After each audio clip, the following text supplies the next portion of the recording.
اللي ما شافش حلقة التوقعات بتاعة كابتن وائل اللي توقع في دور ال16 7 ماتشات صح، فاتوا كتير أوي لازم يروح يشوفها. دلوقتي أنا هاتوقع دور ال8 ماتشات تقيلة، ماتشات قوية، ماتشات عندنا السنغال ومالي. السنغال بتلعب كويس بس كسبت السودان، مع احترامنا للسودان بس ما فيش منافسة أوي، فأنا أتوقع إن مالي هتصعد وهتكمل، وده حصان أسود البطولة بتاعة السنة دي. تاني ماتش مصر وكوت ديفوار. مصر هابدأ أتكلم عليها في الفيديو إن شاء الله نتكلم عن هي، بس أنا أتوقع إن شاء الله مصر هتعملها وتصعد لمربع الذهبي. الناحية التانية بقى عندنا الكاميرون والمغرب.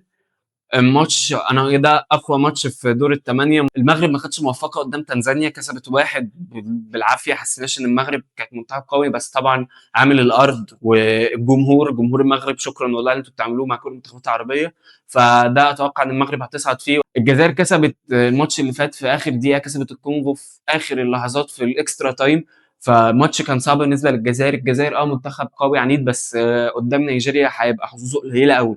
نيجيريا شفناها عملت ايه في دور ال 16، فانا شايف ان نيجيريا هتصعد، وانا اسف لاخواتنا الجزائريين على هذا التوقع، بس ده اللي انا اتوقع.